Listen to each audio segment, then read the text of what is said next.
Assalamualaikum warahmatullahi wabarakatuh. Innal hamdalillah nahmaduhu wa nasta'inuhu wa nastaghfiruh wa na'udzu billahi min shururi anfusina wa min sayyiati a'malina. May yahdihillahu fala mudilla lahu wa may yudlil fala hadiya lahu. Asyhadu an la ilaha illallah wahdahu la syarika lah wa asyhadu anna Muhammadan 'abduhu wa rasuluh. قال الله تعالى في كتابه الكريم يا أيها الذين آمنوا اتقوا الله حق تقاته ولا تموتن إلا وأنتم مسلمون. أما بعد فإن أصدق الحديث كتاب الله وخير الهدي هدي محمد صلى الله عليه وسلم وشر الأمور محدثاتها وكل محدثة بدعة وكل بدعة ضلالة وكل ضلالة في النار. Allahumma shalli ala Muhammad wa ala alihi wa ashabihi wa man tabi'ahum bi ihsanin ila yaumiddin. Ayyuhal ikhwah azani wa asallallahu jamaah salat maghrib yang semoga senantiasa dirahmati Allah Ta'ala. Alhamdulillah, puji syukur kita panjatkan kehadirat Allah Ta'ala atas segala nikmat-Nya. Hingga di malam ini kita bisa melanjutkan kembali membacakan tentang kitab Fawaidul Fawaid yang ditulis oleh Al-Imam Ibnu Qayyim Al-Jauziyah rahimahullah ta'ala. Bab yang kita bacakan masih berkaitan tentang Kitabul Quran fi Wasfir Rahman, yaitu ayat-ayat Al-Quran yang menjelaskan tentang sifatnya Ar-Rahman, sifatnya Allah Subhanahu wa ta'ala. Di bagian berikutnya dalam bab ini muallif pengarang Al-Imam Ibnu Qayyim Al-Jauziyah menyebutkan tentang kandungan makna-makna yang ada dalam Al-Quran. Di antaranya yaitu sana Allah ala nafsih, yaitu pujian Allah terhadap dirinya sendiri. Allah memuji dirinya. Di awal sudah kita sampaikan tentang hal ini. Maka adalah kita ketika membaca Al-Quran, di sana akan kita dapatkan di antara ayat-ayat Allah Ta'ala itu menjelaskan tentang bagaimanakah Allah Ta'ala itu memuji dirinya sendiri, besarkan dirinya. Dan juga di dalam ayat tersebut atau banyak ayat di dalam Al-Quran sebutkan tentang bagaimanakah Allah Ta'ala itu sebutkan tentang sifat rahmahnya, sifat kasih sayangnya, kemudian juga menyebutkan sifat adil, sifat keadilannya. Maka di bagian akhir yang kita bacakan jelaskan bahwasanya Allah Ta'ala menyebutkan tentang di antara di dalam ayatnya adalah janji-janjinya Allah. Allah menjanjikan kepada orang-orang yang mereka taat, orang-orang yang mereka mentaati Allah, mentaati perintah dalam Al-Quran, mereka akan diberikan yang namanya kemuliaan. Dimuliakan Allah Ta'ala. Sebaliknya, bagi orang-orang yang mereka berbuat maksiat, tidak taat kepada Allah Ta'ala, maka dia akan mendapatkan akibatnya pula. Maka disebutkan di bagian akhir yang kita bacakan, orang yang taat mendapatkan akibat, orang yang maksiat mendapatkan akibat juga. Ini menunjukkan keadilannya Allah Subhanahu wa Ta'ala. Selanjutnya Imam Al-Qayyim Al-Jauziyah menyebutkan wa yusni ala awliyaihi bi shalih a'malihim wa ahsani awsafihim. Allah Subhanahu wa Ta'ala memuji ala awliyaihi, kepada wali-walinya, kepada kekasih-kekasihnya. Dengan apa? Allah memujinya dikarenakan apa? Bi shalihi a'malihim. Dikarenakan wali-walinya Allah, dikarenakan kekasihnya Allah, ini mereka melakukan amal-amal yang saleh, bukan amalan-amalan yang saleh. Wa ahsani awsafihim, dan Allah juga memuji tentang sifat-sifat bagusnya mereka, sifat-sifat bagusnya wali-walinya Allah Subhanahu wa Ta'ala. Maksud dengan waliullah para jamaah, kekasihnya Allah adalah siapapun dia yang mereka dekat dengan Allah Subhanahu wa taala. Mereka senantiasa menggantungkan dirinya kepada Allah Subhanahu wa taala. Ini sebagaimana dalam ayat yang kita selalu mendengarkan, inna akramakum indallah atqakum. Bahwasanya sesungguhnya yang mulia di antara kalian di sisi Allah adalah atqakum, yang paling bertakwa di antara kalian. Dari itu yang menunjukkan kemuliaan seseorang di hadapan Allah Ta'ala adalah ketakwaannya. Maka Allah memuji para wali-walinya, kekasih-kekasihnya, yang mereka senantiasa melakukan amalan-amalan yang saleh dan memberikan sifat bagus bagi mereka.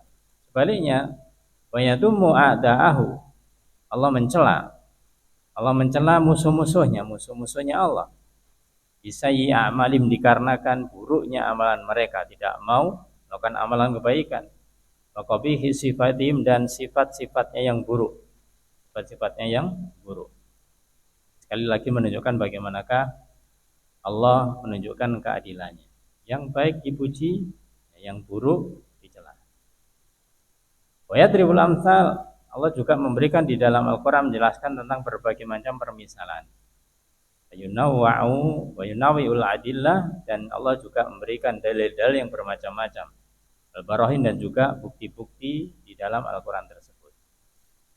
Wa yujibu an syubahil adaihi wa ahsanil ajwibah, Allah menjawab tentang syubhat-syubhat musuh-musuhnya dengan sebaik-baik jawaban. Maksudnya ketika orang-orang yang dia itu tidak mau taat kepada Allah Ta'ala, mereka memberikan syubhat, memberikan kerancuan, maka Allah membalas, Allah menjawab di dalam Al-Quran dengan jawaban yang jelas. Yusaddiqus shadiq wa yukadzibul kadzib, Allah membenarkan yang benar dan menyalahkan yang salah, atau yang mendustakan yang dusta. Wa yaqulul haqqa wa yahdis sabil, Allah juga mengatakan yang hak dan juga memberi jalan, berikan petunjuk kepada jalan yang hak, jalan yang benar. Dan wa yad'u ila daris salam, Allah mengajak, menyeru kepada hambanya untuk menuju darus salam, menuju jannah, darus salam, menuju surganya Allah Ta'ala. Dan ketika Allah mengajak hambanya untuk menuju surganya, wa yadhkuru awsafaha wa husnaha wa na'imaha, Allah menyebutkan bagaimanakah sifat-sifatnya surga. Allah menyebutkan tentang bagusnya yang ada di surga, kebaikan yang ada di surga. Allah menyebutkan tentang nikmat-nikmat yang ada di surga, supaya hamba ini bersemangat. Diberikan janji, diberikan gambaran bagaimanakah nikmat yang ada di surga tersebut. Sebaliknya, wa yuhadziru min daril bawar, Allah memperingatkan kepada hambanya dari yang namanya darul bawar, ay an-nar, itu neraka. Ingatkan dari nerakanya. Yadhkuru adabaha wa qabiha wa alamaha, disebutkan pula bagaimanakah neraka ini, tentang adabnya di dalamnya sangat pedih, kemudian keburukan yang ada di dalam neraka, kemudian rasa sakit yang harus diterima bagi orang yang diadab di dalamnya. Makanya semuanya disebutkan di dalam Al-Quran. Yudzakiru ibadahu faqrahum ilaihi wa syiddata hajatihim ilaihi min kulli wajhin. Juga di dalam Al-Quran terkandung maksud, ada disebutkan Allah Ta'ala tentang apa? Allah mengingatkan hambanya bahwasanya hamba ini fakir, hamba ini orang yang fakir, orang yang butuh kepada Allah Subhanahu wa Ta'ala. Dan kebutuhannya hamba kepada Allah dikatakan yaitu syiddah, yaitu syiddat hajatim, mereka sangat butuh kepada Allah Subhanahu wa Ta'ala min kulli wajhin, dari segala sisi. Ini menyebutkan bahwasanya pada hakikatnya kita ini sangat butuh kepada Allah Subhanahu wa Ta'ala dari segala sisi. Wa annahum la ghina lahum anhu tarfata'in, dan sesungguhnya mereka manusia, hambanya ini, itu la ghina lahum, tidak memiliki kekayaan, tidak memiliki kemampuan terhadap dirinya setarfata ain, yaitu sekejap mata. Kita tidak memiliki kemampuan terhadap diri kita sendiri kecuali diberi kemampuan oleh Allah Subhanahu wa taala. Ini Imam Al-Qayyim menyebutkan para jamaah, yaitu menyampaikan kepada pembaca atau kita semuanya, bagaimanakah pada hakikatnya diri kita ini adalah diatur oleh Allah Subhanahu wa taala. Ketika kita memiliki kemampuan, apapun kemampuan kita, tidak mungkin itu terwujud kecuali Allah yang memberikan kemampuan tersebut. Akan disebutkan ayat kuruinahu anhum, dan disebutkan dalam Al-Quran pula tentang Allah itu wina, Allah itu tidak membutuhkan dari hambanya. Wa anjamil maujudat, dan tidak butuh kepada siapa saja. Ya, hambalah yang butuh kepada Allah. Allah tidak butuh kepada hamba. Ini sering kita sampaikan para jamaah agar bahasa Jawanya mancep ya di dalam hati kita, bahwasanya ketika kita melakukan berbagai amalan kebaikan, melakukan berbagai macam perintah Allah Ta'ala, itu kebutuhan kita. Allah tidak butuh tentang hal itu. Justru Allah beritahu, kerjakan ini, jangan lakukan ini, agar kita itu ngerti, bisa sampai kepada Allah Subhanahu wa ta'ala. Karena para jamaah, kalau kita mau melihat, jangankan mungkin orang lain, diri kita, kadang-kadang diri kita ini ketika melakukan berbagai amalan kebaikan, itu belum muncul secara penuh. Setiap amalan kita lakukan adalah merupakan kebutuhan kita. Bahasanya kalau misalkan dibuat tingkatan, kita melakukan amalan yang sudah kita lakukan itu untuk memenuhi kewajiban, dan ini tidak salah. Tapi belum semua yang kita lakukan itu sampai pada tingkatan untuk untuk mencukupi kebutuhan atau memenuhi kebutuhan. Buktinya, ketika kita melakukan berbagai amalan kebaikan, kewajiban yang kita lakukan, itu kadang-kadang ada teledornya. Kadang-kadang kita malas, kadang-kadang kita itu sembrono dan yang lain. Itu menunjukkan bahwasanya kita belum sepenuhnya butuh kepada amalan yang seharusnya kita lakukan. Tapi kalau sudah muncul di dalam diri kita bahwasanya apapun yang itu berupa yang namanya ibadah, maka kalau itu menjadi kebutuhan kita, maka kita akan berusaha itu untuk diprioritaskan, berusaha untuk dinomorsatukan bahasa kita. Kalau ini berupa ibadah, kita dulukan, selain ibadah dipending, bahasanya demikian. Maka di sini menunjukkan akan kebutuhan kita kepada Allah Subhanahu wa ta'ala. Disebutkan oleh beliau, wa annahul ghani bi nafsi an kulli ma siwa. Allah Ta'ala maha kaya terhadap dirinya dari segala sesuatu. Allah tidak butuh yang lain. Ya, Allah tidak butuh yang lainnya. Baliknya, wa kullu ma siwahu fakirun ilaihi bi nafsi. Adapun selainnya, selain Allah Ta'ala, itu semuanya butuh kepada Allah Subhanahu wa ta'ala. Ini beliau menekankan bagaimanakah menumbuhkan di dalam diri kita, kita ini butuh kepada Allah, bukan Allah yang butuh kepada kita. Wa annahu la yanalu ahadun dzarratan minal khair fama fawqaha illa bifadli wa rahmati. Dan sesungguhnya tidaklah seseorang itu mendapatkan seberat biji dzarrah pun yang berupa kebaikan atau di atasnya, kecuali ketika dia melakukan itu, mendapatkan itu bifadlihi wa rahmati. Itu karena anugerah dari Allah dan karena rahmat dari Allah Ta'ala. Yang awal kita katakan tadi para jemaah, tidaklah kita bisa melakukan berbagai macam amalan kebaikan apapun, amalan soleh apapun, ibadah apapun, kecuali ketika kita mampu bisa melakukan itu karena mendapatkan fadl, anugerah dan rahmat dari Allah Ta'ala. Kalau kita tidak mendapatkan anugerah dan rahmat dari Allah Ta'ala, tidak akan mampu, tidak akan bisa. sisanya kita karena diberi kemudahan Allah Ta'ala.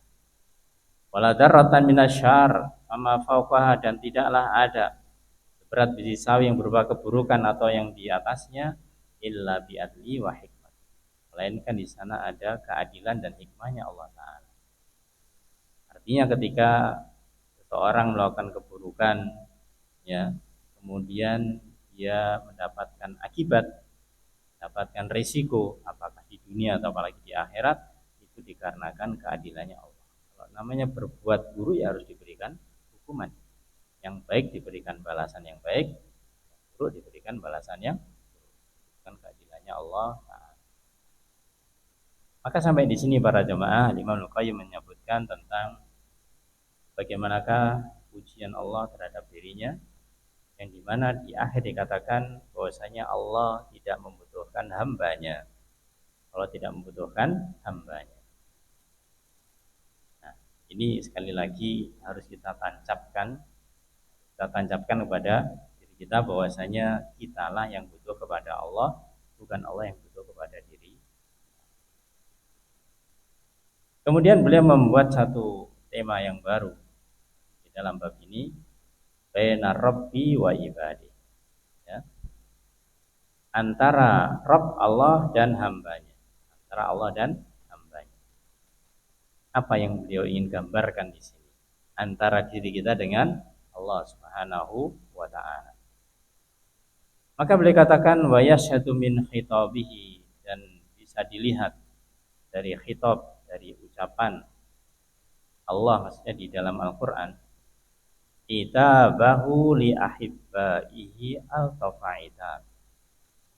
Kita bisa melihat di dalam Al-Qur'an, ya, di sana diantaranya terdapat yang namanya kitab, yaitu teguran. Allah menegur hambanya. Yang dia tegur siapa? Li ahibbaihi.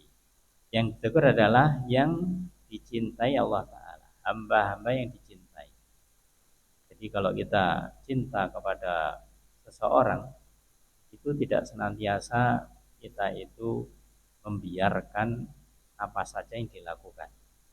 Sebagai tanda bukti cinta kita, kadang-kadang kita perlu sesekali menegur, memperingatkan ketika dia melakukan berbagai macam kesalahan. Kenapa kita memperingatkan? Karena kita sayang pada dia. Jangan sampai kesalahan itu berlanjut. Kita tegur sehingga nanti dia kembali ke jalannya. Dan teguran Allah dikatakan al-tafaitab, dengan selembut-lembutnya teguran. Menegur hamba-hambanya yang dicintai dengan teguran yang lembut. Artinya kalau seorang hamba ini salah, maka Allah mengingatkan, jangan lakukan itu lagi, segera tinggalkan, segera kembali kepada Allah. Wa annahu ma'adzalik, bersama ketika seorang hamba melakukan suatu kesalahan kemudian ditegur Allah Ta'ala, maka Allah juga muqilun atharatihim, Allah memaafkan kesalahan-kesalahan hambanya. Ketika ditegur, kemudian yang ditegur ini sadar, dia mengakui kesalahan, akan Allah maafkan. Allah akan maafkan. Itulah bagaimanakah maha lemah lembutnya, maha murahnya Allah Ta'ala, yang mudah memaafkan hambanya. Wa ghafirun zallatihim, dan Allah akan mengampuni yaitu zallatihim, yaitu ketergelinciran mereka. Kita kadang-kadang enggak ada rencana, enggak ada niatan, tahu-tahu kita khilaf, melakukan berbagai macam kesalahan, namanya zallah. Maka segeralah kita kembali ke jalan yang benar agar Allah mengampuni. Allah akan mengampuni kita ketika kita minta ampun kepada Allah Ta'ala. Wa muqimun a'darahum, dan Allah menerima udzur kita. Mungkin karena kita khilaf tadi itu, atau karena kita itu lupa dan yang lainnya, Allah terima udzur kita. Allah menerima udzur kita. Ya, kita berdoa, Rabbana la tu'akhidna in nasina aw akhtana.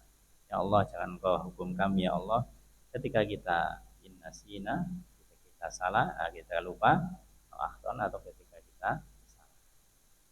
Artinya kita memang sering melakukan yang namanya salah, kita sering lupa, maka kita minta kepada Allah Ta'ala jangan kita dihukum karena kesalahan dan kelupaan kita. Maka Allah akan memberikan udzur kepada kita. kan udzur. Selama kita mengakui kesalahan kita, kita mengembalikan atau kita kembali ke jalannya. Muslihun fasadahum, dan juga Allah memperbaiki kerusakan-kerusakan hambanya ini. Artinya kalau ada seorang hamba buat kerusakan, kemudian dia kembali kepada Ta'ala, Allah perbaiki keberadaannya. Betapa banyak orang-orang yang katakanlah bahasanya dulunya itu orangnya orang yang rusak, ya, jauh dari Allah Ta'ala. Begitu dia itu kemudian taubat kepada Allah Ta'ala, maka dia menjadi orang yang saleh. Ini namanya diperbaiki oleh Allah Subhanahu wa Ta'ala. Dafi'u anhum, dan Allah membela mereka. Wal mahami anhum, dan Allah juga menjaga mereka. Wan nasiru lahum, dan Allah juga menolong mereka.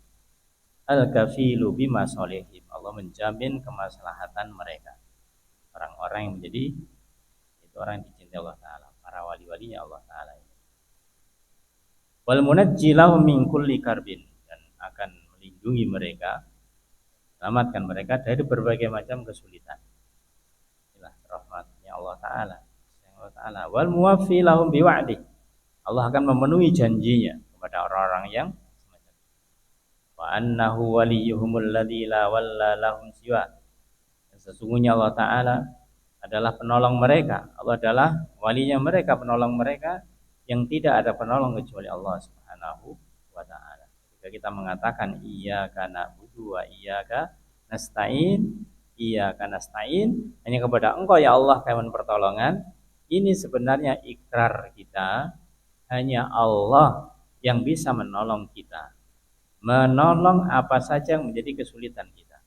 Tidak hanya menolong dalam keadaan kesulitan, tapi juga menolong ketika kita bisa meniti jalan kebaikan, meniti kesuksesan, meniti hal-hal yang itu merupakan tingkatan kebaikan. Ibaratnya yaitu naik menjadi orang sukses, itu Allah juga yang menolongnya. Karena pertolongan itu bisa jadi orang itu katakanlah terjerumus, orang itu terjatuh, kemudian ditolong untuk diangkat.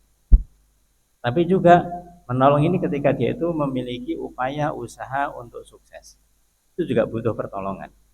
Maka baik yang tadinya itu dia itu orang yang terjerumus, terjatuh, kemudian diambil supaya selamat, itu ditolong. Juga orang-orang yang sedang berusaha untuk sukses, itu juga ditolong. Nah, iya karena nasta'in, yang kepada Engkau ya Allah kami mohon pertolongan. Bahwa maulahumul haq, dialah Allah Ta'ala yaitu penolong mereka, penolong hambanya yang hak. Nasiru ma'ala aduwihim, dan Allah menolong hambanya ini dari musuh-musuhnya. Maka dikatakan fa ni'mal maula wa ni'man nasir, dia Allah Ta'ala yang sebaik-baik penolong. Allah adalah sebaik-baik penolong. Ya ikhwah azani wa azakumullah. Maka di bagian akhir di sini dikatakan faida syahidatil qulub minal Quran, kalau misalkan hati ini sudah bersaksi, maksudnya bersaksi minal Quran adalah bersaksi tentang isi-isi yang ada di dalam Al-Quran. Di mana hati menyaksikan apa? Bahwasanya Allah malikan, Allah seorang raja, Allah penguasa, aziman yang maha agung, rahiman yang maha kasih sayang, tawadan yang maha pemurah, jamilan yang maha indah, ada sya'nu. Ini yang menjadi tujuannya. Hati bersaksi bahwasanya Allah Ta'ala itu adalah yang maha kuasa, Allah yang maha agung, Allah yang maha sayang, Allah yang maha pemurah, Allah yang maha indah. Ini semuanya adalah hasil dari tadabbur Al-Quran, atau kita mempelajari Al-Quran. Maka kalau hati sudah bersaksi demikian, sudah meyakini demikian, sebagaimana kita itu ketika sudah meyakini sesuatu para jamaah, bahasanya ketika kita itu sudah yakin kepada suatu barang, kepada seseorang, atau kepada apa saja yang kita yakin pada itu, maka kita nanti akan bagaimanakah menyampaikan yang kita yakin itu dengan sesuatu yang seharusnya kita lakukan. Misalkan ada barang ini bagus, kita yakin, kita akan bagaimanakah menjaga barang itu dengan sebaik-baiknya. Jangan kemudian kita ajarkan. Kita meyakini seseorang, maka kita akan mendengarkan apa saja yang dikatakan karena kita yakin dia orang yang baik. Maka ketika hati ini sudah hadir, ya sudah hadir, di mana betul-betul meyakini tentang Allah Ta'ala, fakaifa la tuhibbu, bagaimana mungkin hati dia akan mencintai Allah, wa tatanafasu fil qurbi minhu, dan berlomba untuk selalu dekat dengan Allah Ta'ala.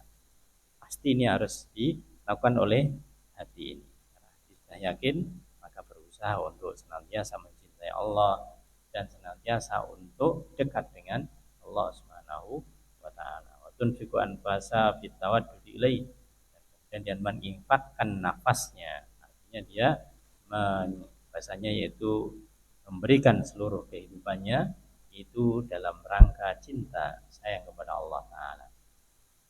Wa yakunu ahabba ilaiha min kulli ma siwa, dan menjadikan bahwasanya yang dia cintai yaitu hanyalah Allah Ta'ala, bukan selainnya. Wa ridhahu, dan juga ridhonya Allah, asra indah min ridha kulli ma siwa, yang dicari adalah ridhonya Allah, bukan ridho selain Allah Ta'ala.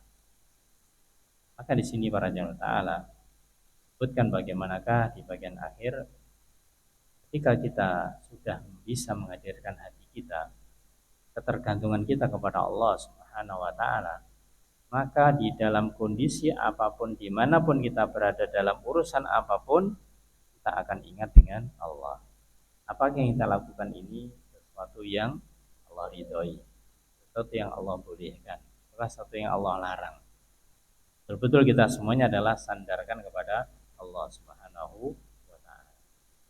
Inilah yang disebutkan oleh beliau bagaimanakah nilai-nilai dalam Al-Quran ketika mensifati tentang Allah SWT, tentang Ar-Rahman.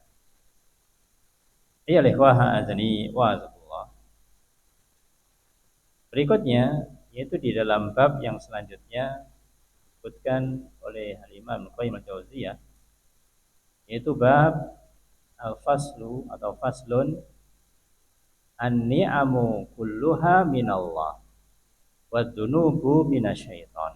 Ini sesuatu yang menjadi bahasanya kaidah. Jadi kaidah bahwasanya nikmat-nikmat kulluha minallah, seluruh nikmat itu sumbernya dari Allah. Wa dzunub, adapun dosa, minasyaiton, itu disandarkan kepada syaitan. Nah, ini kaidah. Apapun yang namanya kebaikan, nikmat, sesuatu yang menyenangkan, maka disandarkan kepada Allah Ta'ala. Kita tidak boleh menyandarkan keburukan kepada Allah Ta'ala, tidak boleh. Maka nikmat-nikmat, kebaikan-kebaikan disandarkan kepada Allah Ta'ala. Adapun dosa dan berbagai macam keburukan disandarkan kepada syaitan. Ini kaidah. Kaidah bahwasanya apapun kondisinya, apapun yang terjadi, kalau itu berupa kebaikan, minallah. Apapun kejadian ketika terjadi sesuatu yang buruk, itu minasyaiton. Ya. Ini prinsip dulu yang harus kita pegang. Dia menjelaskan di sini. Qad fakkartu fi hadzal amr. Beliau memakai bahasa qad fakkartu. Aku memikirkan, aku merenungi. Ini menunjukkan bahwasanya beliau setelah memperdalam tentang Al-Quran, mengkaji tentang isi Al-Quran dan yang lainnya, maka beliau menulis kitab ini, yaitu bagaimanakah beliau itu bisa melihat dengan detailnya akan kebesarannya Allah Subhanahu wa Ta'ala. Nanti di dalam setiap pergantian pembahasan, beliau mengatakan setelah aku renungi, aku pikirkan, ternyata demikian. Intinya di sini para jamaah, kalau kita mau merenungi tentang apa yang ada di alam semesta ini, lebih kecil apa yang kita lakukan, apa yang kita dapatkan, itu ternyata kita akan mendapati jawabannya. Maka beliau katakan di sini, waqad fakartu fi hadzal amr, sungguh aku telah memikirkan, merenungi perkara ini. Perkara ini maksudnya adalah kehidupan, ya kehidupan kita, kehidupan di dunia ini. Faidan, maka ternyata setelah aku renungkan, beliau mengatakan, asluhu anta lama annan ni'ama kullaha minallahi wahdah. Pada asalnya bahwasanya engkau akan mengetahui bahwasanya nikmat seluruhnya itu dari Allah. Jadi Imam Bukhari mengatakan kalau kita mau memikirkan merenungi, kalau itu ada nikmat maka asalnya adalah dari Allah Subhanahu wa taala. Meskipun kita mungkin masih katakanlah belum bisa memberikan gambaran secara rinci. Pokoknya kalau namanya nikmat itu dari Allah. Kuncinya begitu aja. Meskipun itu misalkan ya dia dapat nikmat itu diberi ini, orang ini diberi ini, orang ini diberi ini. Ya beberapa melalui kan lagi orang kedua, ketiga, mungkin orang kelima baru nyampe kepada kita. Tapi sumbernya tetap adalah dari Allah Subhanahu wa taala. Ya, maka seluruh nikmat ini sebenarnya disandarkan kepada Allah Subhanahu wa taala. Nikmat taat wa nikmal ladzat, nikmat ketaatan dan nikmat kelezatan. Taat adalah merupakan kenikmatan para jamaah. Dan ini bagaimanakah kita bisa merasakan ketika kita itu melakukan ketaatan kemudian merasa nikmat. Tanyakan pada diri kita. Apakah ketika kita melakukan yang namanya ketaatan ini kemudian kita merasakan ketenangan? Kalau di dalam ketaatan yang kita lakukan muncul yang namanya ketenangan, ketentraman jiwa, itulah yang diharapkan. Tapi ketika seseorang merasa melakukan ketaatan tapi ternyata dirinya juga masih galau dan yang lainnya, nah ini berarti dia perlu memahami sebenarnya hakikat amal yang dilakukan itu apa. Ibaratnya misalkan dia itu melakukan sholat, bagian orang ketika sholat dia bisa tenang, ya sebelumnya itu misalkan ya banyak urusan, semua orang banyak urusan, tapi ketika dia itu memasuki mau sholat itu di dalam sholatnya meskipun tidak bisa katakanlah mengungkapkan dengan kata-kata, tapi jiwa ini rasanya tenang ketika sudah mulai datang ke masjid misalkan, kemudian sudah sholat sunnah misalkan, kemudian apalagi sudah sholat wajib. Intinya ketika sudah di masjid itu sementara hilang pikiran-pikiran yang tadinya itu dia lakukan. Apakah tadinya dari kantor, tadinya dari rumah, tadinya dari jalan. Ketika sudah masuk di masjid, pikirannya tenang. Ya. Sementara tidak memikirkan yang tadi dipikirkan. Itulah seharusnya dijadikan hasil dari ketaatan tersebut. Waladzat, dan juga merupakan kenikmatan. Kenikmatan dunia dan akhirat. Orang di dunia para jemaah itu yang diinginkan sebenarnya ini ketenangan, kenikmatan, ya, ketenangan jiwa. Kita bisa melihat betapa banyak orang itu pergi ke sana kemari, tujuannya apa? Mencari ketenangan.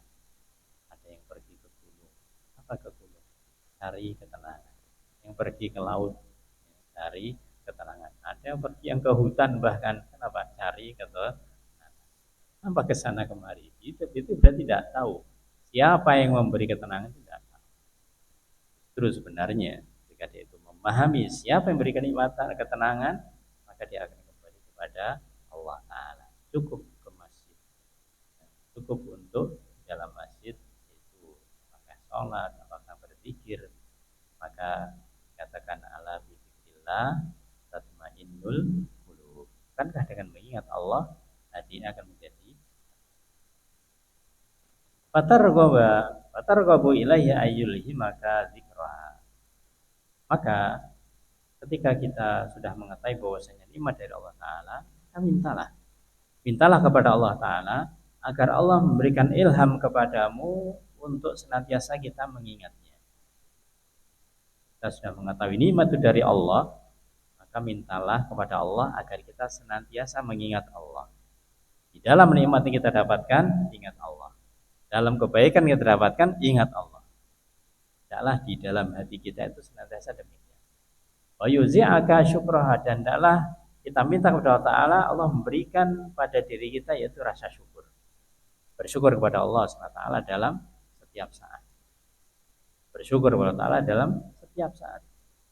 Karena itu ini butuh yang namanya apa tadi itu, prinsip bahwasanya semua nikmat adalah dari Allah Subhanahu wa taala. Disebutkan dalam beberapa ayat Allah Ta'ala yang dinukil oleh beliau. Yang pertama dalam surat An-Nahl ayat 53. Dalam ayat itu Allah berfirman, qala ta'ala wa ma bikum min ni'matin faminallah. Tsumma idza masakumud durru fa ilaihi taj'arun. Yang artinya wa ma bikum min ni'matin, dan apa saja yang ada pada kalian yang berupa nikmat, faminallah, maka itu dari Allah. Mohon maaf para jemaah, secara teori ya, kadang-kadang kita ini tidak tahu dari Allah Ta'ala, tapi secara praktek kita sering lupa. Gimana sering lupanya? Ketika kita itu misalkan diberi oleh seseorang, bahkan berkali-kali, sudah, ya, pun kita mengucapkan alhamdulillah, tapi dalam prakteknya kadang-kadang ketergantungan kita bukan lagi kepada Allah, tapi kepada orang tersebut. Ya, apalagi orang yang tidak punya, kemudian dibantu oleh orang yang punya. Tentu secara rutin misalkan, bahasanya yaitu mendapatkan bantuan rutin misalkan. Ketika hati ini belum bisa memahami bahwasanya bantuan adalah nikmat dari Allah Ta'ala, akhirnya dia lebih bergantung kepada orang yang memberi daripada kepada Allah Ta'ala. Kok bisa? Aja, itulah namanya hati. Namanya hati ini kecenderungannya kepada orang yang memberikan pertolongan padanya. Ketika dia belum paham bahwasanya hakikat yang beri pertolongan adalah Allah Ta'ala, maka hati ini akan cenderung ke yang tampak, yang terlihat. Ini yang terjadi. Maka dikatakan di sini, apapun yang ada pada kalian berupa nikmat, min Allah, adalah dari Allah Ta'ala. Umma idza massakumud dur, kemudian jika kalian tertimpa kemudaratan, fa ilaihi taj'arun, maka kepadanya lah kalian akan minta pertolongan. Karena semuanya dari Allah. Allah yang memberikan kebaikan, juga Allah yang menentukan keburukan. Nah, ketika kita mendapatkan kebaikan, bersyukur, terima kasih. Mendapatkan keburukan, kembali kepada Allah Ta'ala. Kepada Allah. Di sini ayatnya yang menunjukkan tentang bab kita, wa ma bikum min ni'matin min Allah. Maka apa saja nikmat yang ada pada kalian itu adalah dari Allah Subhanahu wa taala. Kemudian disebutkan di dalam ayat yang kedua yang beliau pilih, yaitu surat Al-A'raf ayat 60. Di dalam ayat itu Allah berfirman, Fadhkuru ala Allah la'allakum tuflihun. Fadhkuru, maka ingatlah oleh kalian ala Allah, nikmat-nikmat Allah. Nikmat-nikmat Allah. Yang pertama tadi para jemaah, ayat sebelumnya sebutkan bahwasanya nikmat dari Allah. Ya. Bahasanya khabar, yaitu diinformasikan. Informasikan kepada kita bahwasanya seluruh nikmat itu dari Allah. Ditahukan. Ayat yang berikutnya, fadhkuru ala Allah. Ya. Maka ingatlah nikmat-nikmat Allah. Bagaimana seseorang akan mengingat nikmat Allah kalau dia belum memahami bahwasanya seluruh nikmat dari Allah Ta'ala?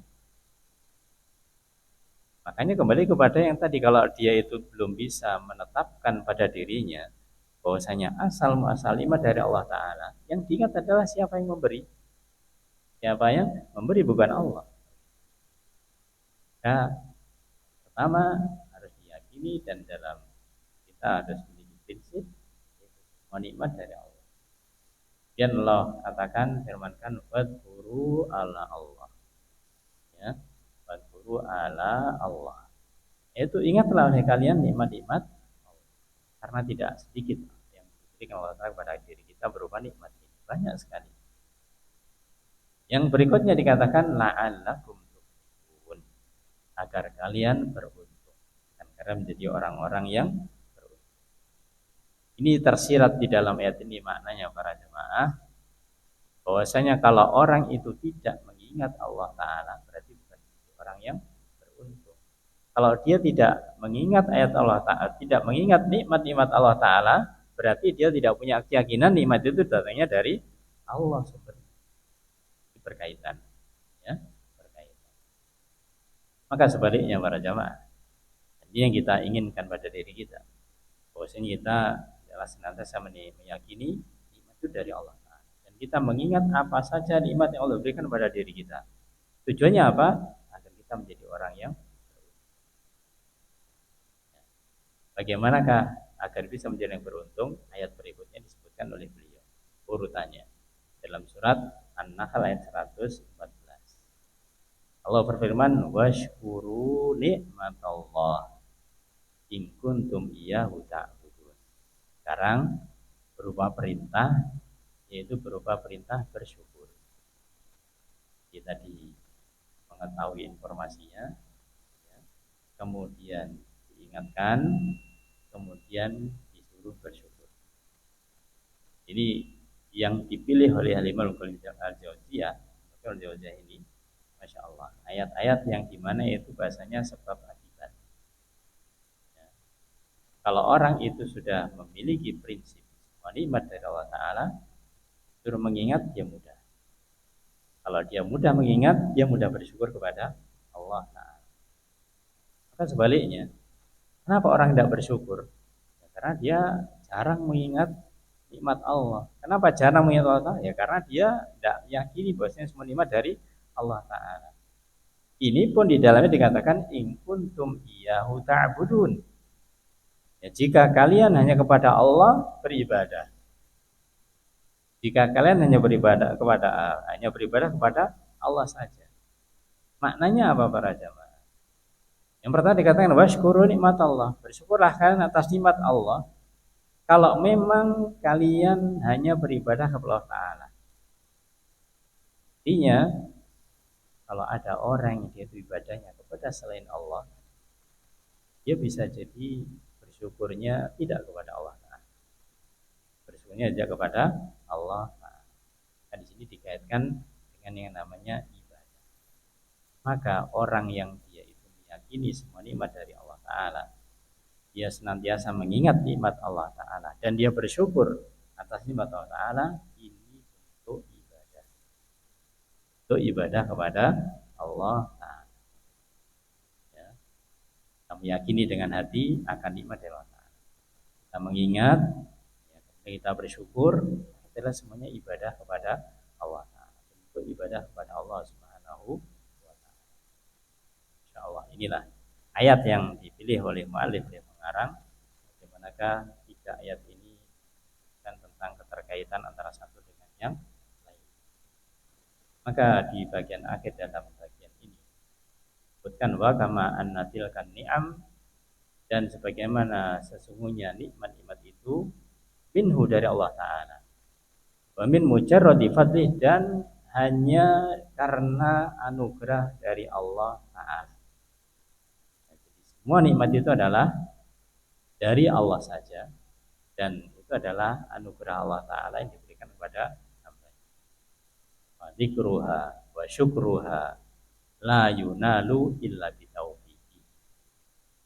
Maka mengingat nikmat, mensyukuri nikmat tidak akan bisa diperoleh kecuali Allah memberikan taufik kepada orang tersebut. Ya. Tidak akan seseorang itu bisa mengingat nikmat Allah, tidak akan bisa mensyukuri nikmat Allah kalau tidak mendapatkan taufik dari Allah Ta'ala. Maka dari sini para jemaah kita mengingat kembali yang namanya taufik itu adalah salah satu hidayah. Ada hidayatul taufik, ada hidayatul irsyad, atau hidayatul hidayah. Ya. Orang ketika dia itu bertanya, kemudian kita beritahu, misalkan Pak, saya ingin ke tempat ini, mana tempatnya? Kita beritahu kepada dia, oh di sana Pak, Bapak bisa ke sana, nanti mungkin pertigaan doa ke kanan, itu ada rumah ini. Ini nama hidayatul dilalah, ya, biasa ditunjukkan. Ya. Kemudian orang yang bertanya ini, apakah dia kemudian menuruti jalan yang sudah kita tunjukkan ini? Itu tergantung hidayatul taufik.